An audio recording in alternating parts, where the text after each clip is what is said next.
GorillaComm going 10.8. Introducing my new Get Home Do Everything pack. And I mean do everything. Yeah, it's pretty ugly. This is the Ulla Epic Bag. Well, actually it's not really a bag, it's more of a harness for a bag. You see, this bag, this harness system, the stuff that's in black, is meant to hold a dry bag. And when you order one of these up, it comes with a 65-liter dry bag.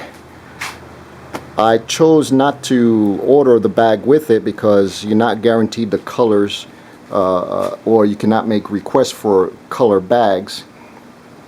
It comes with Sea to Summit river dry bag, or whatever they call it. But I chose to use the ILBE dry bag insert, which is a sea lion bag. So I got this for like $30. Now this is probably where some of you are going to move on and not watch this video anymore, because the price tag is going to really mess you up. It did me at first. The pack plus the bag altogether cost $275. Now if you read the instructions on the website, the ULA website, it tells you how to order it without the bag, and that drops the price by $50. So actually the strapping system, or the harness itself, cost $225 through a recommendation from a respected YouTube viewer personality. He suggested looking at the ULA company for their other packs. But then when I was going through their website, I noticed this particular selection, and I was intrigued because it was different and I wanted to learn more about it. And I'm glad I did, because this is exactly what I'm looking for.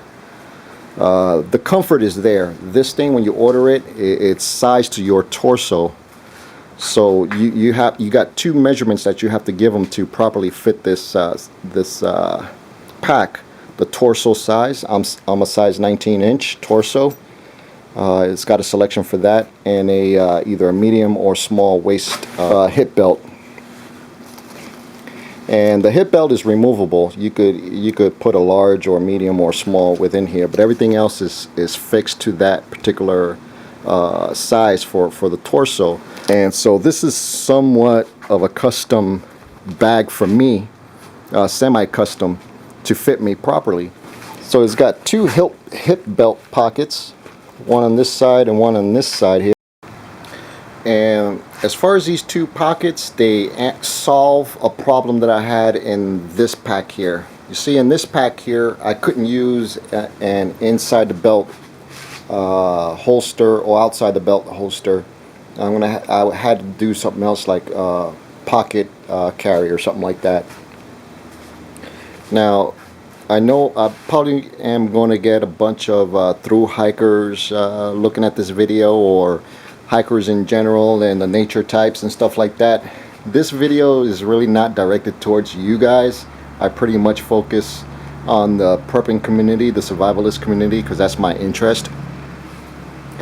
So, but I'm using or your equipment there to suit my needs, and this here totally suits my needs for what I want to do with it. And of course I like to hike and be in the outdoors as well, so it's a cross-pollination thing, where I take good qualities from other sports and disciplines and hobbies and bring it to my use of what I like to do.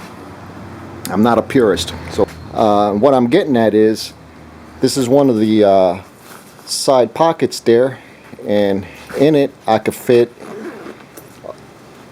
a compact firearm. This here is a PM9 9mm ultra compact handgun, and it fits in there really nice without having to use a fanny pack or something like that, or some other carry method. But I've since became somewhat of a revolver carrier, and that's what I got on this side here. I got a Smith & Wesson J-frame revolver on this side here, which pretty much suits my hiking needs or get home needs, whatever. So that solves that problem. These little yellow tabs there is to put a water bottle in, or you could attach whatever thing in there. And it's a shock cord, really heavy duty shock cord, and you can cinch them down even tighter. I may or may not use this. Before, the color of this used to be all black with sort of like a teal. Let me see if I could, this sort of color on the bottom panel here. On the bottom panel there, that's what is depicted on their website. But this particular model that I got recently, it came in all black with a little accents of that color that I just shown you. So here's the front panel there that holds on to your pack, and then here's your the back side of it where the pack lays up against, and here you have aluminum stays. So this is an internal frame pack, and it's pretty small here. I think this adds a total of 2 point something ounces. The specs is on their website, you can look it up yourself, but that's there. You could bend those to conform to your back. You got 2 of them here, aluminum stays. And then here, there's no channeling here for air channels or nothing like that for your back. What you do get is like this sort of meshy type material there that would provide the ventilation, and it's both on the straps too. The straps are thin, but it's adequate actually, and I guess with 40 to 50 pounds worth of gear, this is good enough, at least for me. The hip belt's very flexible. What I like about this is I could store this in my truck, and it's out of the way, where the ILBE pack, I had a hard time getting this through the door inside the back compartment there because these things were in the way. I had to take it apart, reverse it so it's wrapping around the pack. I don't have to do this with this here. They're so flexible, and as they might look flimsy to you or whatever, but it really works. Here, to cinch up the waistband there, it's a forward motion instead of a pulling motion, and I feel that works a bit better than the other method. So this is working for me really well. This is sort of my first premium pack, so just wearing it around the backyard, I'm really impressed so far.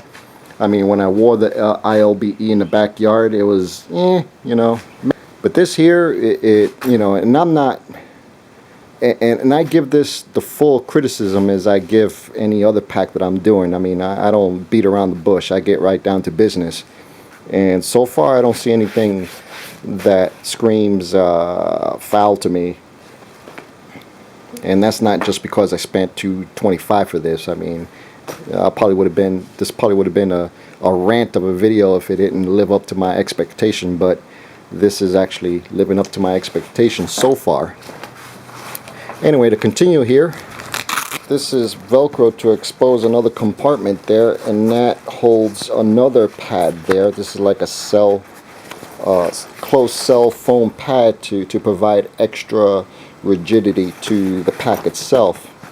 And I put it under a faucet and it doesn't absorb water, so that is working out really well. And it doesn't weigh that much either. I bet you could even lighten up the load even more if you remove the stays and the pad there and use something else like your foam sleeping pad to supply the rigidity.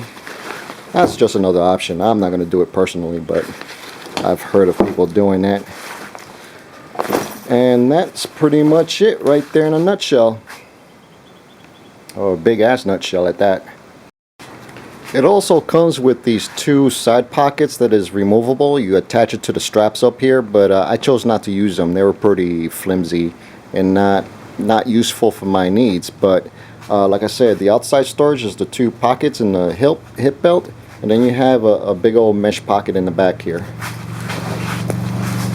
And it holds maybe like a liter or a liter and a half worth of stuff. It's not stretchy, so it's a fixed sort of kind of tension to it, but it's kind of like baffled in a way too. Okay, so how do we load this thing up? Here you see just the pack frame itself, and it's got the front pouch and the main sort of harness to wrap around the bag, and then you got the back panel there. This here is a little bladder container there. You could either use it or not. It also comes with this little mesh goodie bag thing to put your little knickknacks in. Like I said, you could use this or not. It all could be taken apart by these little clips here without breaking it or cutting anything. And I'm just going to use this as the bag itself without using the monstrosity of the ILBE. And so far I got his worth of food up here in this bulge here. This is my everyday usage stuff, like clothing layering, survival kits, knives and whatnot. And then my sleep system is back here, my shelter system. So I got the flap off to the side there to expose this whole thing area. And all I do is lift the pack there, put this guy over and start snapping the straps in. And I don't have a tripod, so you're gonna have to bear with me here while I put it together. So here it is, guys. This is my get home bag for worst case scenarios in winter. This is my winter load. It's ugly, but it works really well, and it doesn't scream tactical douchebag either. It actually screams weird, oddity. What the hell is that? So it might attract attention that way, or if you're in the inner city, you know, you'll just be looked at as a bum carrying his crap. But this is it here, and it carries really comfortably here in the backyard proving grounds. I haven't done any mileage on this yet. That's coming next month, and I'm planning on an overnighter and a 16 to 17 mile hike back home, going through rural area out in the campsite, and suburban area, walking back home for the most part. And yeah, this thing is really ugly, but it works really well, like I said. So here's some stats. This whole pack weighs 44.6 pounds. That is my winter load with all my winter insulation and layering clothing, my shelter, my sleep system, and 8 days worth of food. And the total food is 3,000 calories per day, which comes out to 18,000 calories for 8 days. And that could be extended to 16 days if I do half rations, or if I supplement out in the road or something like that. I could go even longer, that's my first option, is to supplement and just use what I have when I need to. Water, I got 3 liters of water in there too, so that adds up another 6 pounds worth of weight on top of that. So my actual base weight for this whole setup is 23 pounds. That's without food, water, and fuel. Everything else is included to comfortably withstand the elements down to at least 32 degrees Fahrenheit. With the extra polypros that I got in there for my winter load, which I didn't have to break out at 32 degrees, I could probably make it down to the teens. Haven't proven that yet this season. I think I missed my opportunity, so I'm going to have to wait till next year to actually prove that theory out. But for sure, 32 degrees, this setup right here. Living comfortably in a lap of luxury, according to my standards. And this is pretty much the configuration that I'm going to be running 24/7 in the work truck, or if I'm doing an extended hike or going on deployment for fire season coming up here pretty soon. Self-contained for 8 days. So you can see how versatile this thing could, the potential of this thing becoming really versatile for any amount of scenarios you want to play out. And that's what really attracted me to this particular setup here. If I use this bag, I'm stuck with a big old huge cavernous bag to use. and it's also 8 pounds worth of crap here.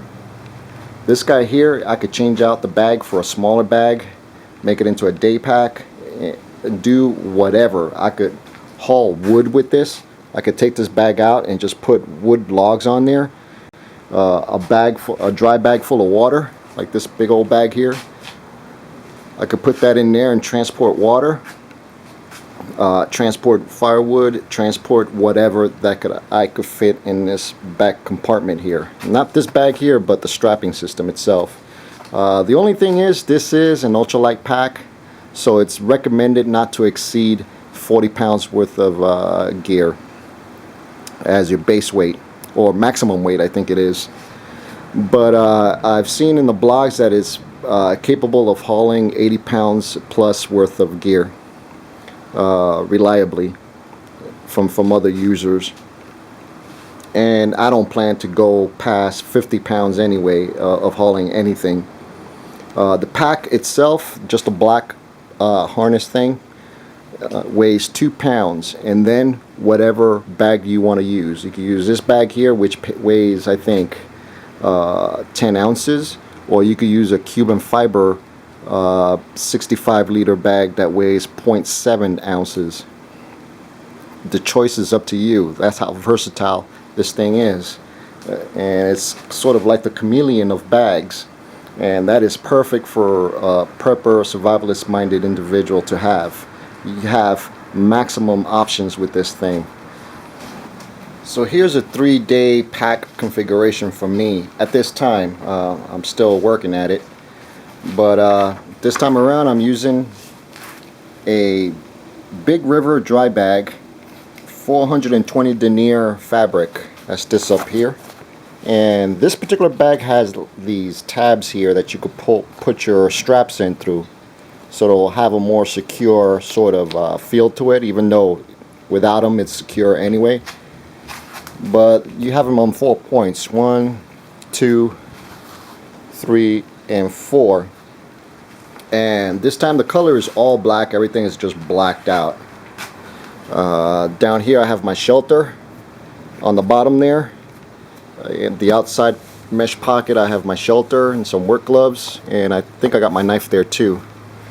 And this guy here is just a little bag to piggyback on it, and it's easily could be undone just by these 4 straps here. That came separate, or aftermarket, whatever, Z-Pack. And that's what it looks like. And this whole thing, including all the items there, which is fire kit, first aid, cordage, and whatnot, your 5 C's, all this came out to 31 pounds and 8 ounces. And what's in it is 3 days worth of food. That's at least 3,000 calories, so we're talking 9,000 calories total. 3 liters of water. The insulation there and all the equipment there, shelter and all, could keep me down, verified, to 32 degrees Fahrenheit. Very comfortably at that. So life will not be sucking for me down to 32 degrees Fahrenheit with this setup here. And I could go for 3 days with the food in there, or 6 days if I do half rations. Okay guys, if I were bugging in and I was near a city, I would totally go urban camouflage. And who else to be inconspicuous or glossed over and not noticed is the local homeless community. If you take a look at them really closely, they are really masters of city survival in that extreme condition here. And I've been taking a good look at what sort of packs that they have. And yeah, a lot of them has surplus stuff actually. The Alice packs, I've seen them quite a few times out there. And also civilian school bags or whatever. So here's the ULA Epic here, all disassembled. And there's my shelter. I got my hammock, tarp. There's my water in there, 3 liters. There's another bag. And here's the rest of my pack. It's the same pack that you've seen in the last thing, but I sort of wrapped it in the trash bag, and got this cordage here and put some tied it up with Canadian jam knots. So that there looks kind of homeless right there. all by itself. Let's put it together and see what that looks like. That I'm just going to drop right there on top of it. Bring up the flap over, cinch it down, and we'll see what that looks like. So here's the complete look for the urban camouflage homeless look. And it does look pretty homeless. Just look at it. I got the lashing there, the old cordage there, all frayed up, all nasty. I could even dress this up by making this all wild like. The black of the pack totally blends in with the plastic. I mean, you cannot tell you got a high-speed, low-drag, ultralight backpack for this. Look at that. Just awesome. And I really didn't need to do much. Just put it in a plastic bag. Put some jam knots around it. I got 1, 2, 3, and 1 over the top. All the other straps that belong to the pack itself kind of blends in for the bum look. And here's the front of it right there. And this thing carries really good.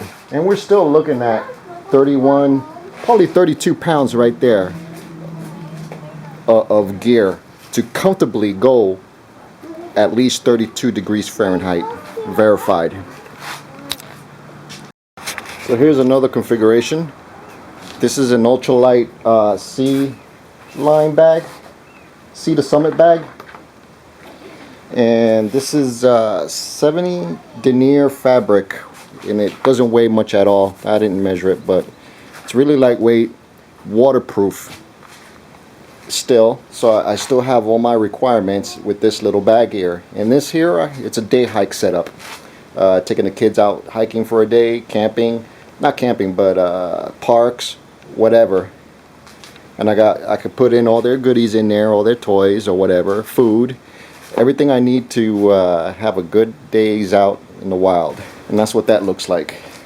The color doesn't matter. If anything, is something easily seen in case I put my pack down somewhere, which is unlikely to happen really, but it's there. But you could, with this bag here, you can see how the strapping system kind of is what do you call it, configured there with this pack here.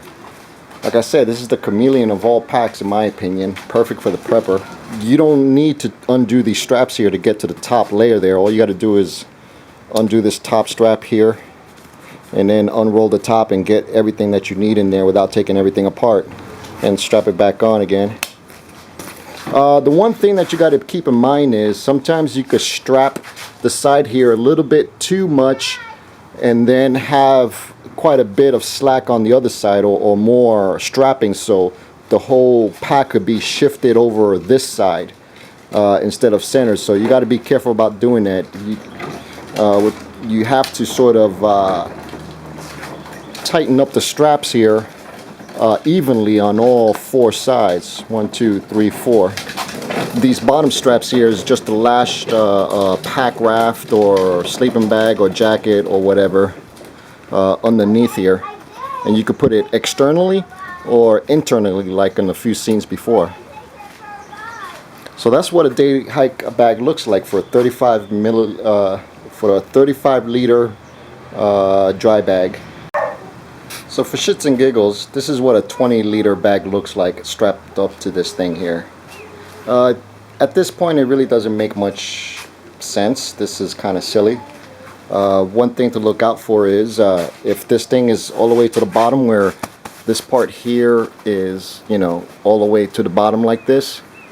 If you get to the top here, the top strap here, you could tighten this down and everything, but it tends to pull this thing sort of backwards like that, and you might run the risk of poking a hole through here with the aluminum stays or something. I don't know, it's just not that great unless you put a sleeping bag underneath here, or your hammock tarp system like I showed you in the other scenes. Let's see what that looks like. Okay, there it is, much better. Here's the bottom. This is my hammock system and shelter system. Underneath, within the inside of this, I still got a bunch of material here. That shows you how skinny this guy is, but I still have it lashed down pretty tightly with the bottom straps here that's just used for attaching stuff to it. And then same thing, and it did push up the bag over here, over this point here, to where it doesn't bend all weird or anything like that. It will be just like a normal backpack configuration and not deform the setup here.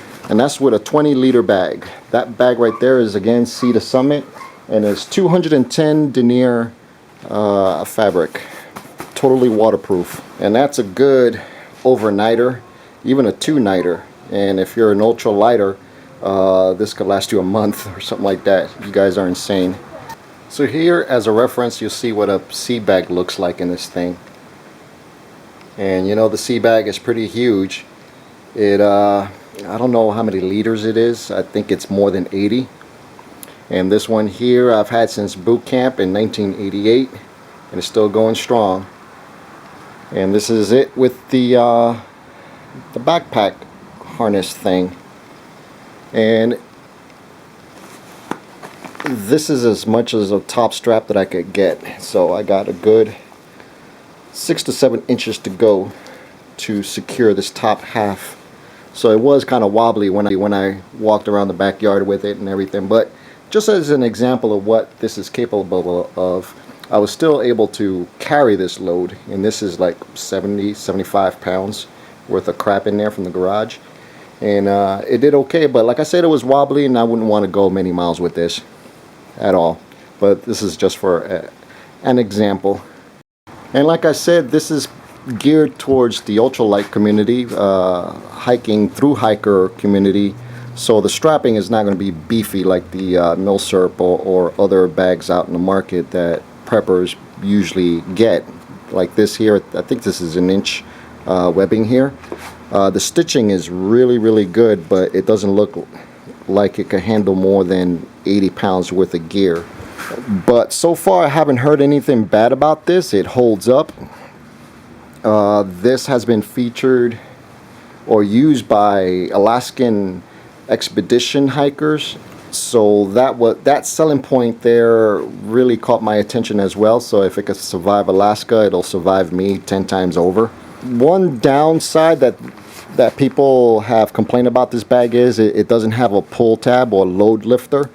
Not these load lifters here, but a handle here to kind of lift the pack up. Or the side sort of pulley thing. But like I said, this is an ultralight pack that just equals more weight.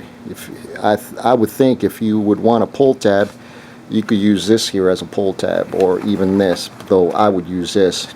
This strap here, I could strap it on top of here or whatever. So that's not an issue. I'm not going to go over 40 pounds with this thing here, so that's not an issue. And the lighter this thing is for me, the more miles I could put on the pavement. And that is pretty much my ultimate goal. And so this is pretty much a no frills bag. I mean, there's nothing extra to this. What you see is what you get. There's no fancy side access to the bag. So for a lot of you guys, this may be awkward and weird for you to use. All your business end is the top end right here, where you roll up the top and empty everything out. So that's going to be one of the drawbacks to this. It's going to be a little something different to get used to. I personally am willing to give up all that easy access stuff for lighter weight and just simplicity. I mean, you can't get any simpler than this, like I said.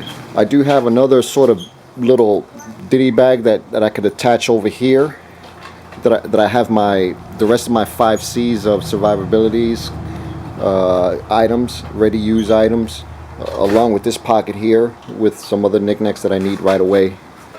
I think I said enough about this. This is all preliminary. It all sounds good on paper. Doing a backyard trial run.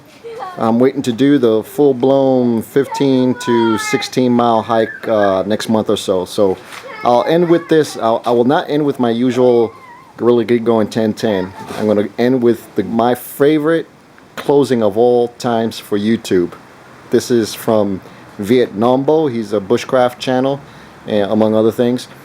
And his sign off is, remember, think out of the box or you'll end up in the box. This is dedicated to him.